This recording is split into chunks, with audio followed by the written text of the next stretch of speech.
అందరికీ నమస్కారం అండి. I'm from ZPHS Kadapanattam Byreddipalli mandal.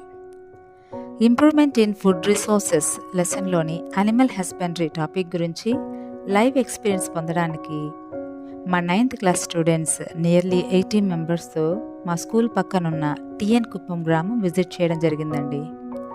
ముందుగా పౌల్ట్రీ ఫామ్ విజిట్ చేశాము.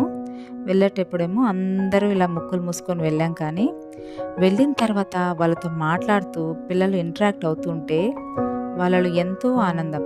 కొంతసేపు ఆ పౌల్ట్రీ యజమాని అండ్ కేర్ టేకర్స్ డీటెయిల్గా ఎక్స్ప్లెయిన్ చేసిన తర్వాత మా పిల్లలైతే ప్రశ్నల వర్షం కురిపించారండి. క్లాసులో అయితే ఇన్ని ప్రశ్నలు ఎప్పుడూ అడిగింది లేదు, కానీ ఆయన చాలా ఓపికగా కోళ్ళ పెంపకంలోని మెలకువలు, preparing shed, receiving chicks, vaccines, syrups, వాటికి వచ్చే వ్యాధులు, వాటర్ సప్లై, ఫీడ్స్, తర్వాత చివరిలో వచ్చే ఆదాయం వరకు క్లియర్గా ఎక్స్ప్లెయిన్ చేశారు.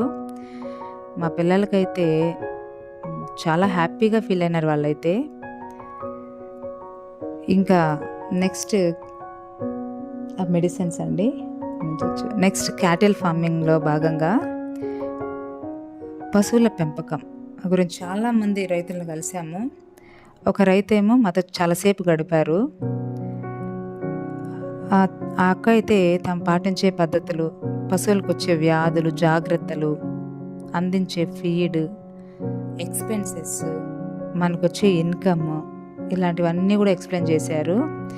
పిల్లలు కూడా చాలా క్వశ్చన్స్ అడిగారు, ఆమెని క్లారిఫై చేయించుకున్నారు. తర్వాత గ్రాస్ కట్టర్స్ మెషిన్ చూపించారండి.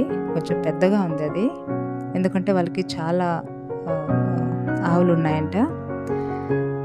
తర్వాత ఒక బాధాకరమైన విషయం ఏంటంటే స్వీట్ కార్న్ మూటలు పోసేసి ఉన్నారండి. ఆమె చెప్పారు వాళ్ళకి కేజీ 6 రూపాయలు పడిందంట. సో చాలా బాధేసింది.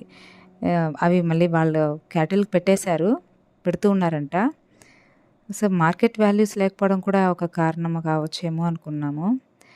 సో నెక్స్ట్ చూడండి, ఇది పపాయ ఫామ్ అంతా చూసాము. ఇది ఆవాలు కూడా వాళ్ళు చూడండి మోపులు, దాంట్లో నుంచి ఆవాలు తీసి అమ్ముతారంట. నెక్స్ట్ గొర్రెల పెంపకం గురించి తెలుసుకోవడానికి ఇంకొక రైతు కలిసాము. ఇంకొక పక్కన ఉన్న వాళ్ళ షెడ్ లాగా వేశారు చిన్నదిగా.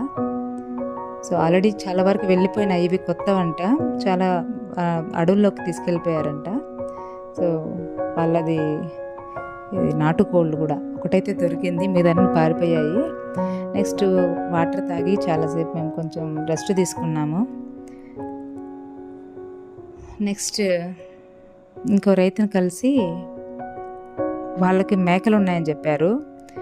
వాళ్ళ మేకలు చూసాము, కొన్ని అయితే ర్యాబిట్స్ లాగా ఉన్నాయండి, చిన్న చిన్నగా, చాలా షార్ట్గా ఉన్నాయి అవి చూడడానికి కూడా.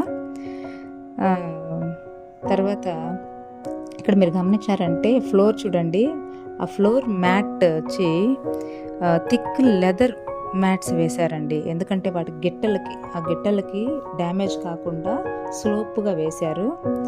సో వాళ్ళైతే చాలా విషయాలు చెప్పారు. నెక్స్ట్ ఇక్కడైతే లైసెన్స్డ్ సిరిగంధం తోట చూసాము. సో వీటి కల్పన గవర్నమెంట్ కొనుక్కుంటుందని చెప్పారు. మంచి ఇన్కమ్ అని చెప్పారండి. తర్వాత కాసేపు చింత చెట్టు కింద రెస్ట్ తీసుకొని తిరిగి వెళ్తూ మేము బనానా తోటలు, అలాగే బంతిపూల తోట, పొటాటో పంటలు, కీరకాయ తోటలు, ఇలాంటివన్నీ చూసుకుంటూ వెళ్ళాము. అక్కడ వాళ్ళతో మాట్లాడుకుంటూ పిల్లలైతే చాలా చాలా హ్యాపీగా ఫీల్ అయ్యారు. ఎందుకనంటే మనతో అడిగే కంటే కూడా వాళ్ళతో ఎక్కువ డౌట్స్ అడుగుతున్నారు. సో వాళ్ళు చెప్పడం ఏంటంటే ఇలా లైవ్ ఎక్స్పీరియన్స్ పొందడం అనేది వాళ్ళకి చాలా హ్యాపీనెస్ ఇచ్చింది. తర్వాత ఇంకా ఎంతూసియాస్టిక్గా ఉన్నారు అని చెప్పారు. పొటాటోస్ చూడండి, ఆమె అయితే నీట్గా తీసి చూపించారు మాకైతే.